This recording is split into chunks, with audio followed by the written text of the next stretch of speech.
Hello everyone, আশা করি আপনারা সকলে খুব ভালো আছেন আর আমিও ভালো আছি। আবারও একটি নতুন ব্লগ নিয়ে চলে এলাম। আর আপনারাও হয়তো অবাক হচ্ছেন, এতদিন পর ব্লগ ভিডিও দিচ্ছি, আপনাদের সাথে শেয়ার করছি। কিছু কারণের জন্য আমি ব্লগ ভিডিও দিতে পারছিলাম না, সেটা না হয় অন্য কোনো ব্লগে আপনাদের সাথে শেয়ার করব। তবে আজকের এই ভিডিওটা সম্পূর্ণ স্কিপ না করে দেখুন, আশা করি আপনাদেরও ভীষণ ভালো লাগবে। আর আজকের এই ভিডিওটা সম্পূর্ণ আমার ভাইয়ের কে নিয়েই, ভাইয়ের পৈতের কিছু মুহূর্ত আপনাদের সাথে শেয়ার করছি। কিছুদিন আগে আমার ভাইয়ের পৈতে হয়েছিল, তো সেটাই আপনাদের সাথে শেয়ার করছি।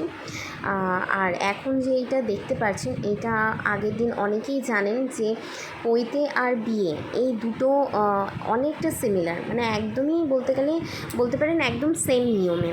তো বিয়েতে যেমন আগের দিন গিয়ে পুকুর নিমন্ত্রণ হয়, ঠিক তেমনি পৈতেতেও পুকুর নিমন্ত্রণ করে দিয়ে আসতে হয়।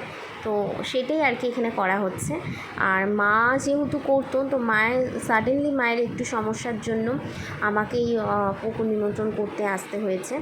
তো তাড়াহুড়োর মধ্যে বেশি দিন সময়ও ছিল না হাতে, তৎক্ষণাৎ আর কি দিন ঠিক করেই পৈতেটা দেওয়া হয়েছে, কারণ ও বয়সটাও বেরিয়ে আসছে। আর আপনারা অনেকেই জানেন একটা বয়সের মধ্যেই পৈতে দিতে হয়। তো যাই হোক, এখানে পরের দিন যেহেতু ভাইয়ের পৈতে ছিল, তো ভাইকে নিয়ে তৈরি হয়ে চলে গেলাম যেখানে পৈতের সব নিয়ম নিষ্ঠা হচ্ছে। আর এটা একদমই ঘরোয়াভাবেই করা হয়েছিল, যেহেতু একদমই হাতে টাইম ছিল না, তো সেইভাবে জাঁকজমক করার সময় বা সুযোগ কোনোটাই আমি পাইনি। তো এখন সবাই চলে এলাম পুকুর নিমন্ত্রণের পর পুকুরে জল ভরতে, যেহেতু এই জলে ও স্নান করবে। বিয়েতেও আপনারা অনেকেই জানেন বা দেখেছেন, পরের দিন গিয়ে জল ভরতে হয়, তো জল ছুঁইতে হয়। তো পৈতেতেও জল ছুঁয়ে নিয়ে যেতে হয়। তো এখন এই জল ছুঁয়ে আমার ননদ জল নিয়ে নিচ্ছে। আর এখানে যেহেতু 5 জন লাগে, 5 জন কিংবা একজন, মানে বিজোড় সংখ্যাটাই আর কি দেওয়া হয়। তো যাই হোক, সেক্ষেত্রে আমার ননদকে দিয়ে আমি করিয়েছিলাম জল তোলাটা। আর এখানে আরও অনেকেই ছিল সবাই দাঁড়িয়ে। তো যাই হোক, এখানে সবাই আনন্দ করতে করতে এখন আমরা যাচ্ছি ভাইয়ের ওখানেই, যেখানে ভাইকে পৈতে দেওয়া হচ্ছে। আর বাবু সোনাকে নিয়েও এখন দেখতেই পাচ্ছেন, মামার পৈতে দেখতেও মানে একদম তৈরি হয়ে গেছে।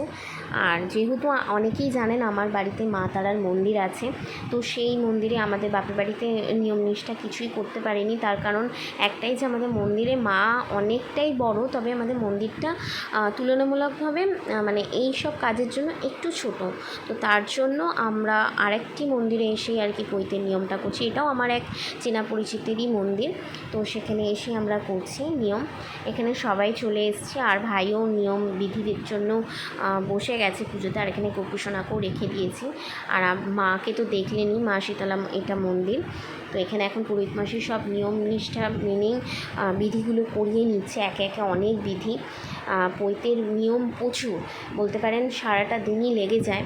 আর সেটাই আমাদের সাথেও হয়েছে। সকাল 10টায় ও পৈতের নিয়মে বসেছে, আর আমরা নিয়ম নিষ্ঠা নিয়ম শেষ হতে ম্যাক্সিমাম টাইম 5টা 6টা বেজে গিয়েছিল। তো যাই হোক, এখানে আমার গোপু সোনা, বাবান সোনা, আমার বাড়ির সকলে মিলেই এখন বসে আছে। আমার পৈতে দেখতেই ব্যস্ত আমার বাবান সোনাও। তারপর পরই আরও কিছু নিয়ম আছে, সেগুলো সবটাই আপনারা এই ভিডিওর মাধ্যমেই দেখতে পারবেন। আর আজকের এই দিনটা যে আমার ভাইয়ের জন্য, ইনফ্যাক্ট আমাদের বাড়ির জন্য অনেকটাই গুরুত্বপূর্ণ একটা অধ্যায় বলতে পারেন। কারণ ও মানে এই পৈতের পর থেকে ও ছোট ছোট সব পুজোর নিয়মাবলী ওগুলো সব শিখছে। আর এখানে এখন স্নানও করিয়ে নেওয়া হয়েছে, হোমযজ্ঞ হতে হতে ওর স্নান আর ন্যাড়া দুটোই করিয়ে নিতে হবে। কারণ একে একে নিয়মের সঙ্গে এক একটা বস্ত্রকে পরিধারণ করতে হচ্ছে, কখনো সাবেকি, কখনো গেরুয়া বস্ত্র। তো এইগুলোতে এরপরে ওকে গেরুয়া বস্ত্র নিতে হবে।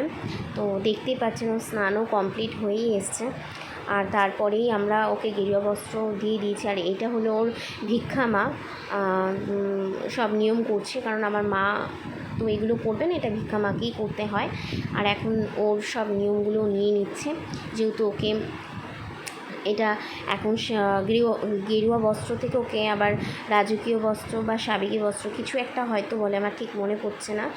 তো সেটাই করানো হয়েছে। এরপর ওকে লাঠিও দেওয়া হয়ে গেছে, যেটা আর কি ও পুকুরে গিয়ে সেই নিয়মটা করবে, সেটাও আপনারা দেখতে পারবেন। এখানে সম্পূর্ণ হয়েই এসছে পৈতের সবটাই, আর ওকে বুঝিয়ে দেওয়া হয়েছে। এরপরে আমরা পুকুরে চলে এসেছি। এখনও এই লাঠিটা ভেঙে তারপরে ও আর কি স্নান করে পুকুর থেকে উঠতে হবে, ওকে আবারও স্নান করতে হবে। অনেকে 7 দিন কিংবা অনেকে 41 দিন, এরকম অনেকটা টাইম লাগে, যেহেতু স্কুল স্টুডেন্ট একজন, তো সেক্ষেত্রে ওর অতদিন তো বাড়িতে থাকাটাও সম্ভব নয়, যার জন্য একদিনের মধ্যেই পুরো নিয়মটা আমাদের করতে হয়েছে, সারতে হয়েছে। আর এখানে এখন পুরোহিত মশাই মন্ত্রপাঠ করে ওকে নিয়মাবলীগুলো বলে দিচ্ছে, কারণ নিয়ম ছাড়া কোনো কিছুই ও এখন মন্ত্র ছাড়া করতে পারবে না। তো সেটাই ওকে দেখিয়ে দিচ্ছে আর বলে দিচ্ছে যে এইভাবে করতে হবে। কারণ দেখতেই পাচ্ছেন ভাই এখনও অনেকটাই ছোট, তো সেক্ষেত্রে একটু ওকে টাইম দিতে হবে। আর আস্তে আস্তে ওকে অনেক নিয়ম, তারপর মন্ত্র, এগুলো সব শেখানো হচ্ছে। আর এই বাবু কাকু মানে এই পুরোহিত মশাই ওনাকে হাতে ধরে সমস্তটাই শেখাচ্ছে। আর এখানে তারপরেই ভিক্ষা চাইতে হয়, এটা একটা নিয়মের মধ্যেই পড়ে। তো 5টা বাড়ি ভিক্ষা চেয়ে আর কি নিয়েছে। আর এখানে কিছু মুহূর্ত আপনাদের সাথে শেয়ার করলাম। আজকের মতো এইটুকুই, আবারও দেখা হবে নেক্সট ব্লগে। আর ভিডিওটা ভালো লাগলে একটি লাইক, শেয়ার, সাবস্ক্রাইব করতে অবশ্যই ভুলবেন না। চেষ্টা করব এভরিডে আপনাদের জন্য একটি করে ব্লগ নিয়ে আসার। টাটা।